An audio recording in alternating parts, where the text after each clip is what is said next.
Social justice fallacies. I'm going to read a quotation, then I'd like you to take us through this material. With the passing years, more and more evidence undermined the conclusion of the genetic determinists. Jews who had scored low on the 1917 Army mental test began to score above the national average on various tests as they became a more English-speaking group. A study showed that black orphans raised by white families had significantly higher average IQs than other black children. So I want to make this point because I got comments. I forgot where I got this comment from. Someone made a comment about how Savera Africans have a lower average IQ than other groups of people. And I'm like, yo, that's a racist argument. That's that genetic determinism argument, right? That, oh, your genetics is how your average IQ. And to me, knowledge is something either you know or you don't know. Consequences of ignorance. Consequences of ignorance is you have a lower IQ than someone who has access to good information. And the problem in our culture and in our society is a lot of people, right, have poor, like they get poor quality of information and they think they're smart. Right. And this is I'm speaking in the black community. This happens a lot in the black community. Black community will run in with this narrative. Oh, the party switch. What's your evidence for that? So my teacher said that in 1964, black vote switched because, and, it was racist at the time. And if the black vote switched, that means the Republican Party became racist. That's why the black people switched. It's a lot of assumptions and a lot of fallacies that's stacked on top of each other. Right. And all you have to ask is, OK, show me the proof of this happening. Where did it happen? What time frame? And they can't give it to you. They just say, oh, it happened. Narrative. That's a narrative. That's propaganda. Because if I test your theory in reality and reality show me your theory is wrong, then your idea is wrong. Your propaganda is wrong. Right. So this idea and this study showed it's who raised the kids was what determined the IQ. Right. If I teach my son how to read at 6 years old, you don't think he's going to have a higher IQ than a kid that learned how to read at 12? Come on. It's access to information. It's using the muscle. Right. If I tell you a kid trained for basketball for 5 hours a day and your kid don't do any training, when they play a sport at the same age, they're 10 years old. But you found out that since the kid was 2 years old, he was dribbling a basketball. He was training. He was running. You don't think he's going to be more muscularly developed than the kid that just started playing basketball at 10 years old? Yes, obviously, because the body is made to what? To adapt. So if I put my kid in an environment where he uses his mental, he's used to thinking, reading makes you think. Disseminating information, breaking down information, giving information. It makes you smarter on a given time span. Time. Another resource that's keep coming in. They say repetition is the master of skill. Whatever you spend your time on, if I tell you I spent 10,000 hours reading books, if I told you, hey, I read 3 books on Black history and you read 0 books on Black history, if me and you debate about Black history, you're going to lose. Period. That's knowledge. Either you know it or you don't. And it's crazy how people I don't know if it's a racist idea. I believe it is a racist idea, but I'll get some people in my comment section. I'll say that they'll quote this. Oh, well, so African people on average have lower IQs than white people. It's not because of your race. That's what I'm saying. If you try to attribute a factor to only one thing, it's wrong. It's a fallacy. It's a multivariable analysis. That's what determines outcomes. Just to correlate, oh, white people have that's correlation. Correlation does not equal causation. And I'm tired of people bringing up this genetic determinism bullcrap. And I might clip this just so I can put it on YouTube and push it out as one of my clips for next week. Because I see this argument a lot. People will bring up the fact that, well, black people have lower IQs than white people. Well, that's correlation equals causation. That's only one factor. What other factor determines that? Do you determine, does the sub-Africa has the same access to education as America does? No, it doesn't. So why people still bring up this point? I don't know.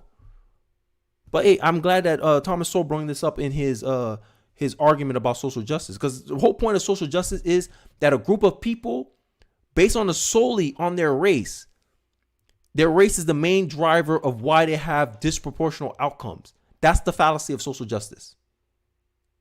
Let's continue though. I'm really I'm a little more invested in the show in this topic now. Let's continue because I want to hear Thomas Sowell's thoughts. Close quote. So in the century since this, you call them genetic determinists, which is one way of putting it. They were racist. They believed that some races were permanently inferior. Yes, and should be eliminated. And we've learned that's total nonsense. Margaret Sager. But even more than that, we've learned that IQ is malleable. Is that correct? I'm not sure what you mean by malleable. Well, that is to say that this ranking of the ranking changes. Jews radically. are stupid in 1917 because they score badly on tests, but they start to on do tests better. written in English. Tests written in English. Okay. And people who spoke English did better on those tests. And I'll make the argument that's probably the same for black people because black people don't speak good English. Black people have very low, not low. There was a TikToker out here. He was a black dude. He just said, "Oh, I'm teaching myself how to read, and I was supposed to learn how to read since way before, but now I'm starting right now." At like 25 years old, I think he's trying to teach himself how to read. That's an advantage. Of course, you're gonna look like it's like putting a fish out of water. You're not putting someone in a position where they can be successful. If you don't speak the language, of course, it's going to be hard for you to grasp certain ideas or comprehend certain things because that's where IQ is. And there's another study, and I think I hope Thomas Sowell brings it up, but if he doesn't, I'll give you my insights. There's a study where they show no correlation with IQ equaling to success. So even people who put so much merit on IQ saying, "Oh, I have a higher IQ than you." If you look down 10 years down the line, one factor determines whether someone's going to be successful in life and that's discipline, delayed gratification, behaviors, attributes, attitudes determine more of your chances of becoming a successful person than your IQ does. Because when they did the ranking, they say, okay, here are the 10 top people with the top 10 IQs. The top 10 rarely became successful. How is that possible? That means IQ is only one factor. It's not the factor. And I think this is the problem we face in our society, that people are looking for a simple conclusion when life is not simple at all. But I digress. Or that blacks have a certain fixed IQ ranking, and then you have black orphans raised by white families. In other words, a different cultural. But even before that study wasn't done until 1976. Oh, that's a But even as of the time of World War I, the data show that black soldiers scored below white soldiers, and this is one of the reasons it's so that you need people with contrary opinions to be able to be free to attack things. The people who believe that this was genetically determined, they said that's it, that's the answer, and they moved on. Some other people said, well, let's look at it more closely, and they discovered that black soldiers from New York, New York, Pennsylvania, Ohio, and one or two other states scored higher than white soldiers from Mississippi, Alabama, et cetera.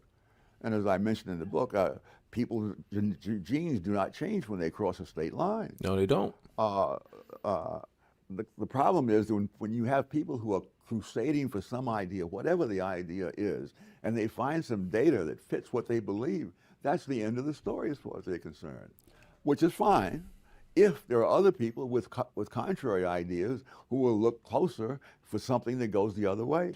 And just seeking for confirmation bias. It's the same thing with in the black community. The black community right now is 90% Democrat.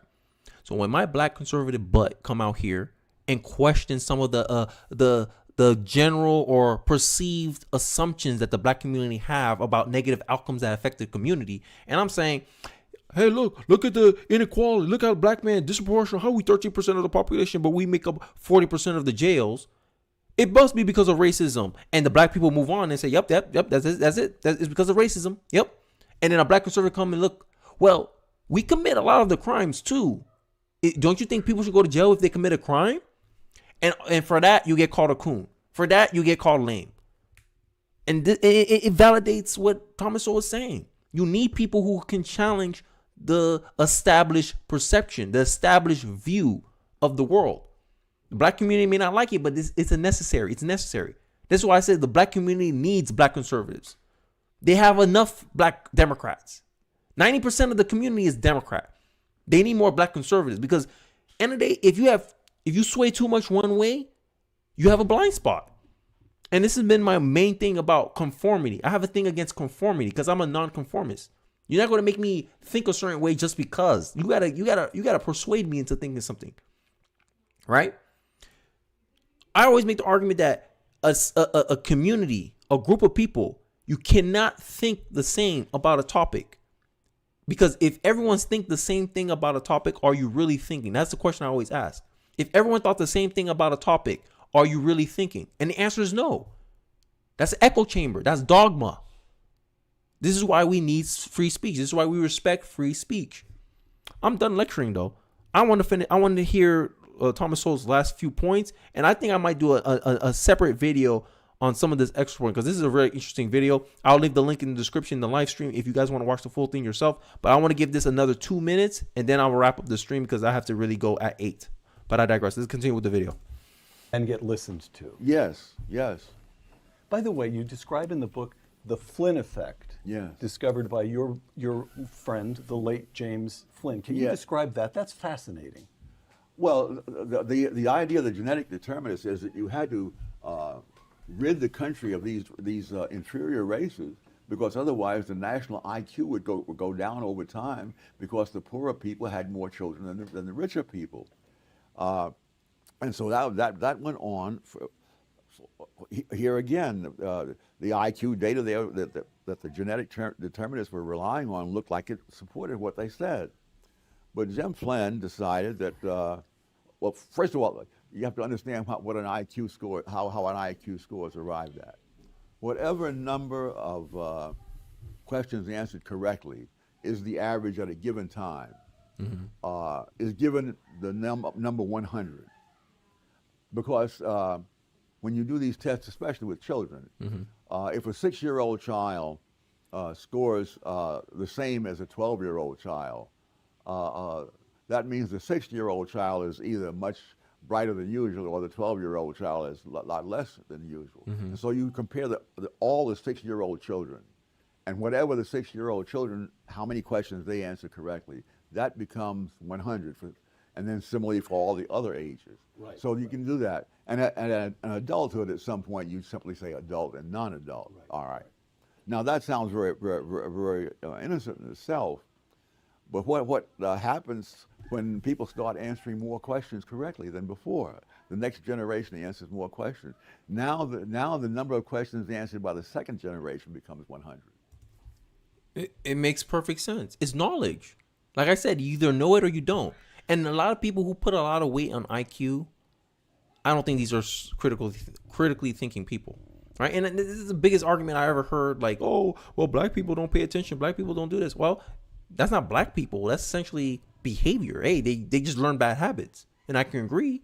A certain group of people can do bad habits more often than others. But that's the job of the next generation, to learn from the mistakes of the previous, to put the community in a better position. That's how I see myself as an American. Look at the past. Hey, we've been voting for our own interests for a long time. It's time we look at voting towards a national identity. That's why I like Vivek so much. We should look what's best for the country, not individuals. Because when we did things for individuals, look what happened to our society. We don't come together on things. We fight and bicker. We're divided as hell. We have no unifying culture, no national identity, as Vivek will put it. And it's tearing the country apart to the point where now we'll cut our nose to spite our face. If the society's not run our way, we'd rather let the country burn. And this selfish kind of, this very individualistic thinking that we have adopted in our country, it has to get knocked down a peg. I think we need to be more communal, right? Not collective. There's a difference. Communal is two-way street. The individual has to benefit from the relationship, and the community has to benefit from the relationship. But if you're a detriment, if the individual is a detriment to the community, the individual cannot be a part of the community. And if the community is a detriment to the individual should not be a part of the community. It's a two-way street. That's what I believe. I think that's the conservative position.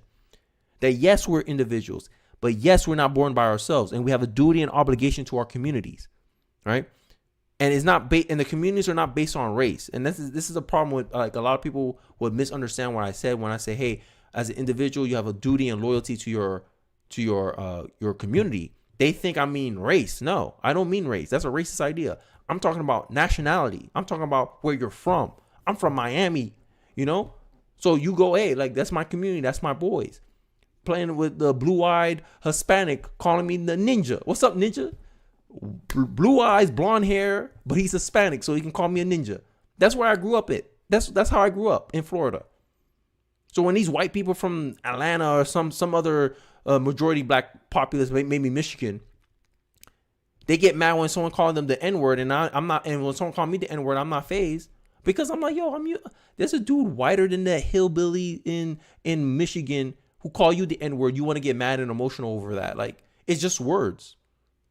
End of the day, you can't control what happens to you, but you control how you respond. You're gonna respond in a violent manner because someone calls you a name. When someone calls you an idiot, do you get violent and mad? No, you don't. Right? But it's just this excuse. Like, black people think if someone calls them the N-word, they have a free reign to do whatever they want, destroy property, and they feel justified. Oh, he called me the N-word. Like that makes it any better. The lack of self-control, I think, is what's destroying our culture, our community as an American community. And this is what's leading to our downfall today.